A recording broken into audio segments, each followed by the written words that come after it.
ఉయ్యాల జంపాల సినిమాతో unexpected block buster కొట్టి హీరోగా సెటిల్ అయిపోయిన రాజ్ తరుణ్ వరుసగా 3 భారీ విజయాలు అందుకున్నాడు. ఆ 3 సినిమాల వరకు అతని స్టోరీ చూసింగ్ ని అందరూ అప్రిషియేట్ చేశారు. అయితే ఈ మధ్య కాలంలో 2 బ్లాక్ బస్టర్ సినిమాలను రిజెక్ట్ చేసి ఇప్పుడు ఫీల్ అవుతున్నాడట. దిల్ రాజు నిర్మించిన శతమానం భవతి స్టోరీని ముందుగా రాజ్ తరుణ్ కి వినిపిస్తే ఓకే అంటూనే కొన్ని చేంజెస్ చెప్పాడు. దాంతో స్క్రిప్ట్ పై ఫుల్ కాన్ఫిడెంట్ గా ఉన్న దిల్ రాజు ఆ సినిమాని శర్వానంద్తో తీసి జెన్యూన్ బ్లాక్ బస్టర్ కొట్టాడు.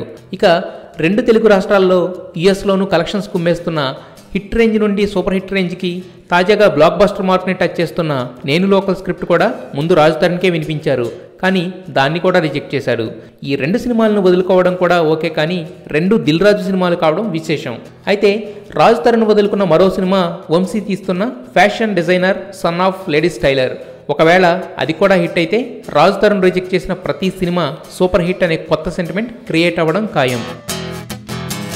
తెలుగులో స్టార్ యాంకర్స్ అనగానే సుమ, అనసూయ అంటూ ఆ లిస్ట్ అలా అలా పెరిగిపోతుంది. అయితే ఈ లిస్ట్లో స్టార్ యాంకర్ అయిన అనసూయ ఈ మధ్య సినిమాల్లో నటిస్తూ అందాల విందుతో అల్లాడిస్తుంది. సాయి ధరమ్ తేజ్ విన్నర్